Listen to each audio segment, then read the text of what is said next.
नहमदुहु व नुसल्ली अला रसूलिहिल करीम अम्मा बाद फ़ाऊज़ु बिल्लाहि मिनश शैतानिर रजीम बिस्मिल्लाहिर रहमानिर रहीम रब्बि इश्रह ली सदरी व यस्सिर ली अमरी वाहलुल उक़दतम मिन लिसानी यफ़क़हू क़ौली वक़ुल रब्बि ज़िदनी इल्मन अल्लाहुम्मा सल्लि अला सय्यिदिना मुहम्मद व अला आलिहि व अस्हाबिहि व बारिक वसल्लम अल्हम्दुलिल्लाहि रब्बिल आलमीन अर्रहमानिर रहीम मालिकी यौमिद्दीन इय्याका नअबुदु व इय्याका नस्तईन इहदिनस सिरातल मुस्तकीम सिरातल लज़ीना अनअमता अलैहिम गैरिल मग़दूबि अलैहिम वलद्दालिन आमीन.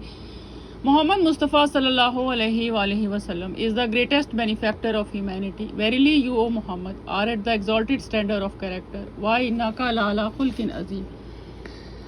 Muhammad Mustafa sallallahu alaihi wasallam is the world changer. This book is written by Muhammad Jibara. So we are doing its reading, and we are continuing with page number 128. The couple returned home, and where we left off, where the second revelation came, and Muhammad sallallahu alaihi wasallam was given Risalat. First he was giving Nabuwa, and then he was giving the Risala. The couple returned home with Waraqa's pronouncement of Muhammad sallallahu alaihi wasallam prophethood lingering in their thoughts. Though some details of this day remain lost to history, several aspects are recorded. Khadija Razilullah anhu, quickly followed by Ali and Zaid, pledged allegiance to Muhammad sallallahu alaihi wasallam's spiritual leadership. After dining with his daughters, Muhammad sallallahu alaihi wasallam retreated to meditate on the rooftop terrace, and Ali Razilullah anhu, who came up occasionally to refill Muhammad sallallahu alaihi wasallam water flask, observed that his expression slowly evolved from deep worry to resolute calm. The days of ruminating passively were over. Muhammad sallallahu alaihi wasallam decided instead it was time to heed the revelation's call and take action. He was not setting out to start a new religion, but rather to revive the ancient call of biblical prophets to empower his community. As Moses had brought a message of liberation to Israelites in bondage, Muhammad sallallahu alaihi wasallam was tasked to help the Makkans liberate themselves from self-imposed Jahiliyyah. What we need to do was create a new civic movement of Makkans committed to the progress. The first step was to gather a core group of followers, and for that he needed the assistance of both his wife and his best friend. Late that evening, under the light of a full moon, Muhammad sallallahu alaihi wasallam made his way to the home of Atiq, his friend's 16-year-old daughter. Aisha opened the door. Muhammad sallallahu alaihi wasallam had named her when she was born, the first name he had ever given. The young woman lived up to the moniker Vivacious. Her first betrothal had recently been broken off because her fiance's family found her too independent and free-thinking. Aisha observed how her father warmly welcomed his friend. As the two men sat in the living room facing each other on a mattress covered with an exquisite Yemenite rug, she tried to eavesdrop on their hushed conversation. Atiq listened attentively, then embraced his friend and declared, "I will sacrifice everything to support you." After Muhammad sallallahu alaihi wasallam left, Atiq went to a wooden trunk and pulled out a hooded cloak, telling his daughter that he needed to go out. The following morning, Aisha prepared her father's bath.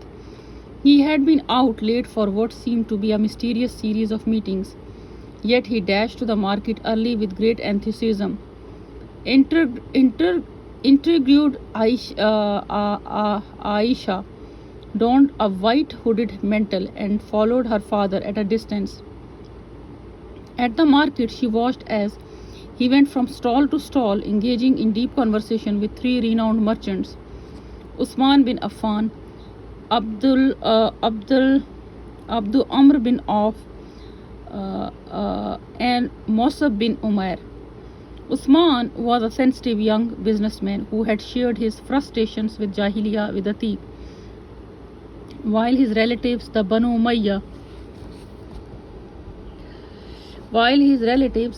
Umayya, dominated the Darun Nadwa assembly. Usman bucked the stereotype of Makkan elite males by being gallant and caring towards the poor. More thinker than doer, he was well educated.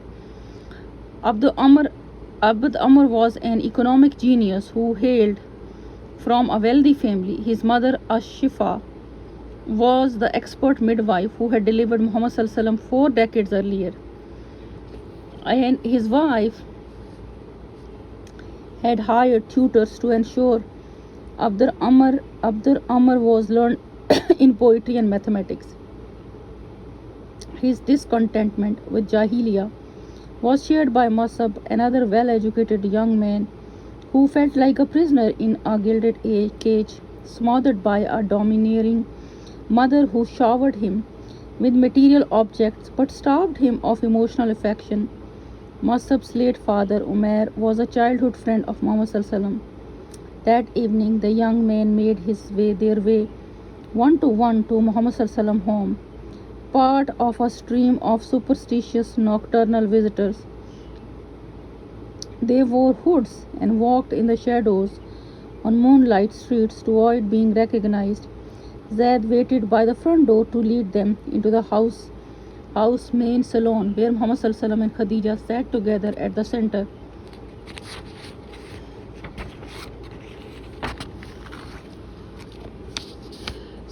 of the room. With Barakah at Muhammad's side, the group of about a dozen visitors formed a circle around them.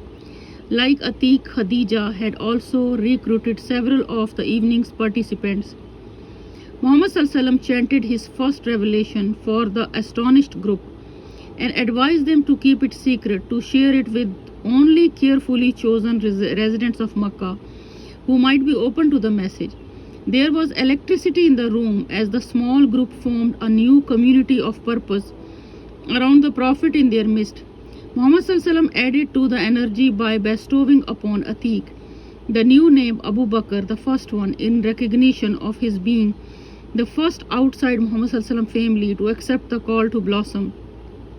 Muhammad then revealed that he intended to make a public declaration of the revelation on Friday morning in front of the whole city. Abu Bakr and several other influential businessmen wanted to join him, but Muhammad refused to endanger his followers in case Barakah's warning came true. On Friday morning, Muhammad awoke ready to seize the day. He bathed and donned a white tunic, a red waistband, and a red-striped outer mantle. He wrapped a white turban around his head and anointed his eyes with kohl to protect them from the sun's glare, and perfumed his clothes with myrrh. Muhammad insisted that Khadija anhu, Barakah anhu, and his daughters stay home in case his speech did not go as planned. He asked Ali to wait by Darun Nadwa to alert him when the council meeting ended, so that the city's elders could hear his message. Abu Bakr and Atiq, Usman, Abd Amr, and Musab all tended to their stalls while waiting excitedly for Muhammad to appear.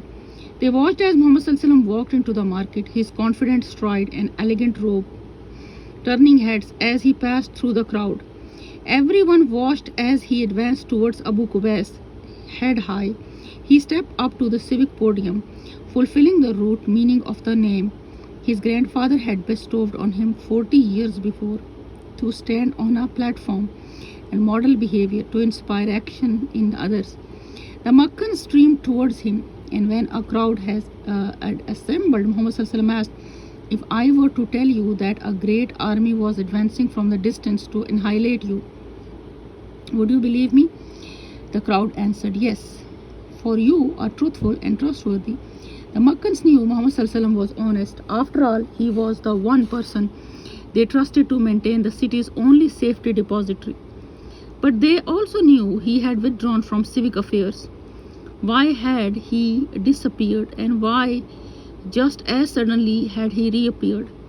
As Muhammad's garments reflected the morning sun and rippled in the gentle breeze, he repeated the words revealed to him exactly 1 week earlier. Packed into each word of the revelation were evocative images and intricate connotations.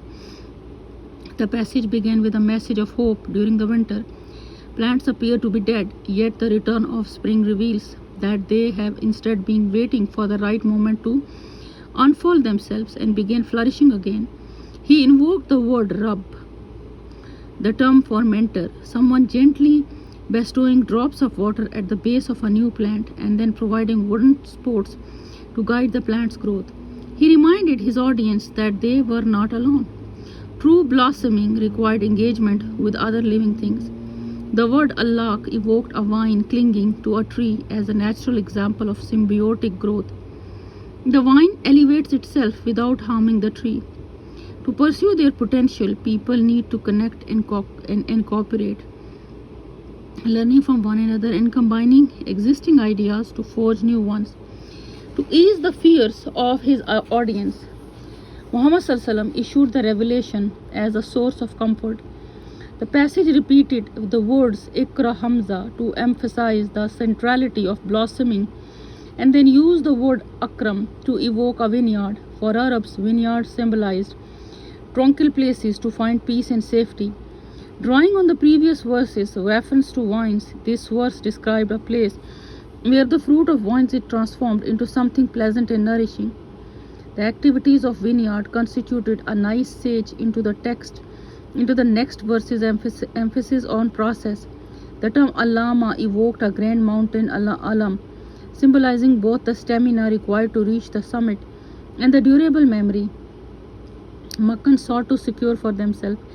Careful, focused effort was also embedded in Qalam, the Arabic term describing the art of whittling down a reed to create a pen. Delicately peeling back layers could finally yield a core of profound understanding and provide a tool for sharing insights with the world. The passage ended by evoking the ultimate objective, transforming stagnation into a previously unimaginable possibility. The word insan, used figuratively for human being, had multiple connotations for his audience. On the one hand, it meant one who forgets and procrastinates and thus stagnates. But the term can also imply one who stands out. By making the conscious decision to unleash dormant potential, a once stagnant person can become outstanding. If Makkans could embrace the example of spring rejuvenation visible all around them, they could achieve great things. He delivered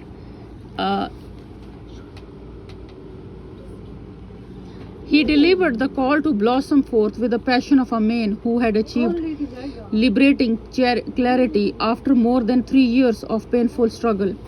The verses had awakened Muhammad ﷺ's own soul, and now he sought to awaken his neighbors to unlock their potential, to dare to open themselves up to new ideas. Yet in the passion of his newfound clarity, Muhammad ﷺ had neglected to acknowledge his community's understandable fear of change.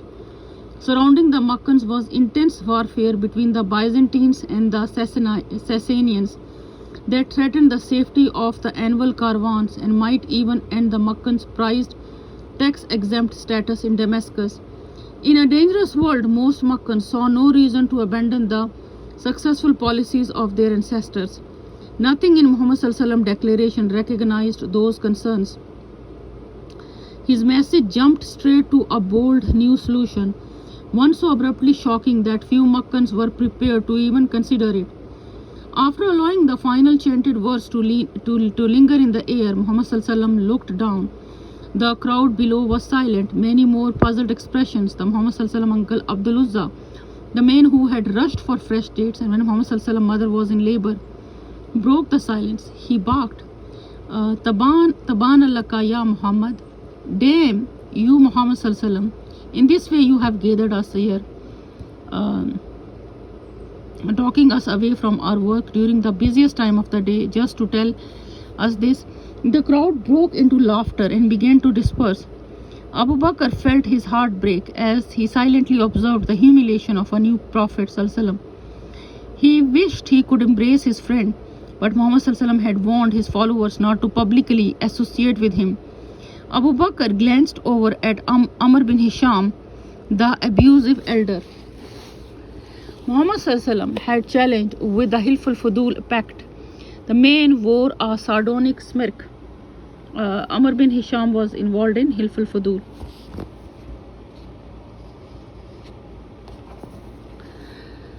Okay, sardonic smirk. As he watched Muhammad Sallallahu Alaihi Wasallam descend the hill with his head bowed, it had taken Muhammad Sallallahu Alaihi Wasallam 4 decades to achieve his epiphany, and less than 4 minutes for the Makkans to reject all of it. So 40 years of life was in front of all Makkans, and in only 4 minutes they did they reject all the truth what he presented in front of them. Because this is what we called as, when you hit somebody's false god, the people get mad. They get mad at you because of their emotional attachment and bonding for so long. It becomes a point of outburst, and that's actually you can say the first step when you want to deliver the message. The first step which you take is this one, but you should be very well prepared for the reaction that comes from their emotional outburst. And Allah subhanahu wa ta'ala very very well prepared Muhammad sallallahu alaihi wasallam for all these years in the cave of Hira, where he was having in prolonged silence. And we know from scientific knowledge that prolonged silence literally does your neuroplasticity, and your brain becomes capable of handling so much stress which you get after so much opposition and persecution. So Allah is the Nigeban and protector, and he did that with Prophet Muhammad sallallahu alaihi wasallam.